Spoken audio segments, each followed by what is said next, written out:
Gidrizlasamiz betonimizni sho'rdan, zaxdan, suvdan baholasa, mana bu uyimizni men 35 ming dollarga baholayapman. Betonlarimiz to'lanishga kelgan. Assalomu alaykum do'stlar. Bugun sizlar bilan gidrizalasiya bo'yicha gaplashamiz. Bugun 12-mart. Lekin bu kottejimizga ancha kech qoldik. Nimaga o'zini qaysidir bir sabablari bor.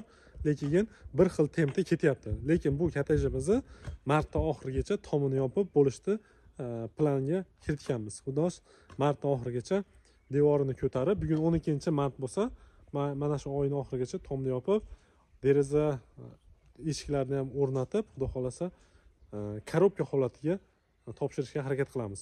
Xo'p, bu gidrizalasamiz, qaranglar. Hozir polностью bolalar surtib bo'lishdi.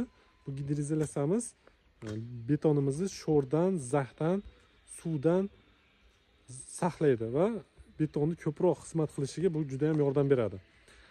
Endi bu o'rtacha bo'ldi. Hozir o'zi asli podvalli uylar bo'lsa, mana shuning ustidan Rossiyada biz bikros ishlatardik, quruq qog'ozni qalinrog'i. Shundan ishlatsa bo'ladi. Lekin hozirgi bizning sharoitda bir etajli uy bo'lgani uchun podval qilmadik. Hozir xuddi shunaqa tabiiy sheben bilan to'ldiramiz. Bu yana ham zaxni umuman chiqarmaslikka yana ham yordam beradi. Xo'p, salafanlarni ko'rib turibsizlar.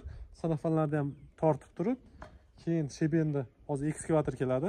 1 soat ichida tashlaymiz. Bu salafan ko'rib turibsizlar, fundamentdan yana bir 30 sm uzoqroq turibdi. Bu zaxni chiqmasligiga yana ham yordam beradi. Agar gidrizalasiya qilinmasa,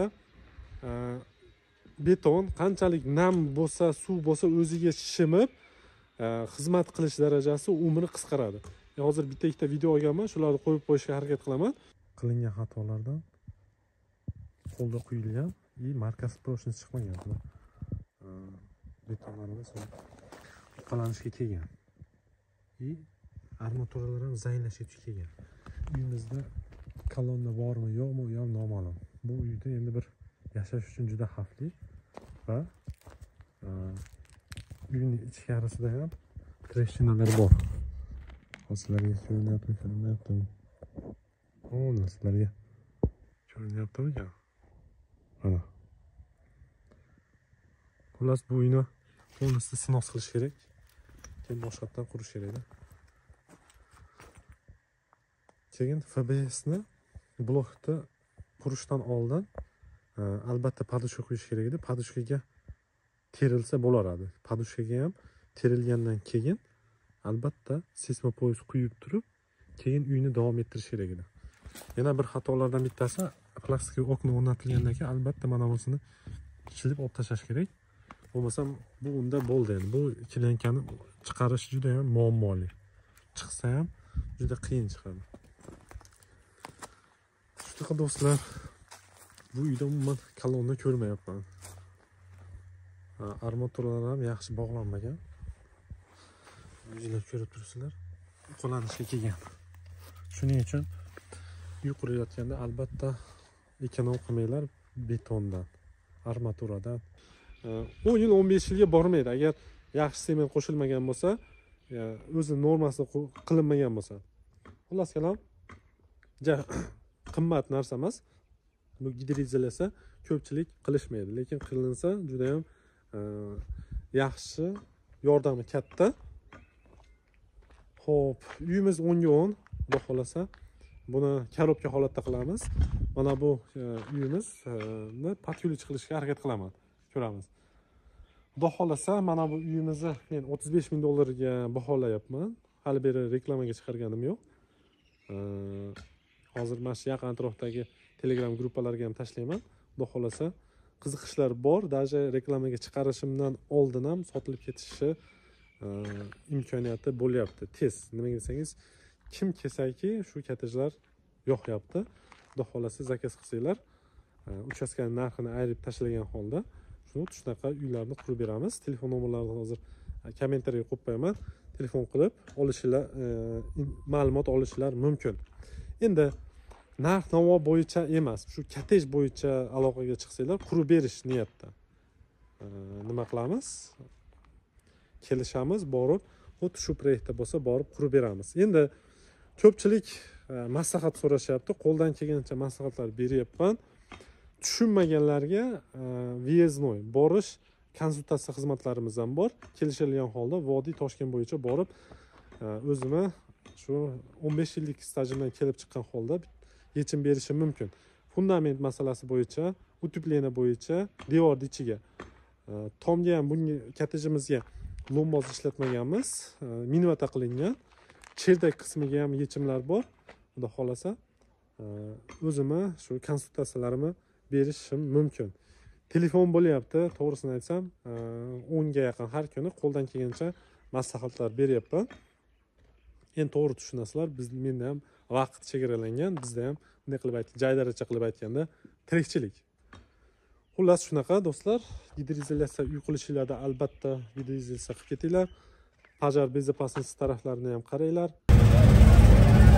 Bugun ikkinchi pajar qurayotganda albatta texnika bezopasnosti pajarlariga asosan uy qurishlar tarafdoriman.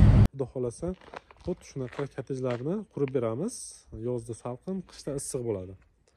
Bu uyimizga o'sha g'ishtlarning orasiga bazalt ishlatamiz. Xudo xolasa sekin-sekin yorda borishga harakat qilaman. Sog' bo'linglar, salomat bo'linglar. Andijondan hammaga alanganlik salom. Bizda quyosh. Aytgancha esdan chiqay debdi.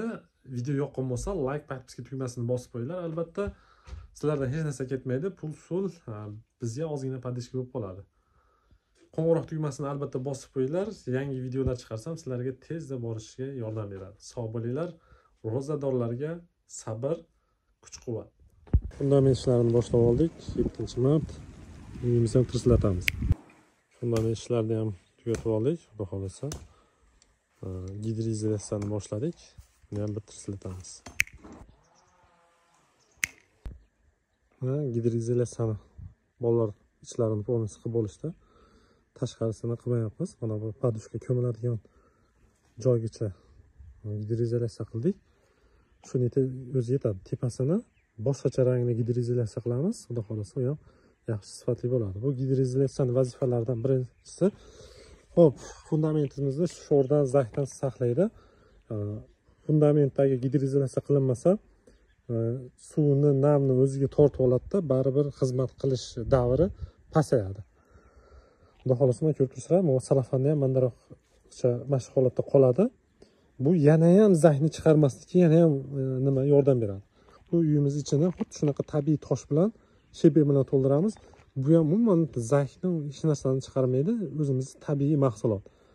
Ko'pchilik turpoqda boshqa narsada to'ldiradi, lekin eng yaxshi narsa bu shebek. Bu tosh, o'zimizning tabiiy tosh. Xudo xolasa hozir ichini to'ldiramiz.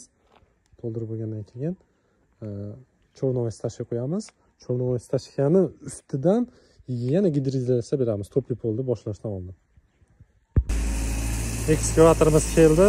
Shebek to'kishni boshladik. Zasipkani ham qilib oldik.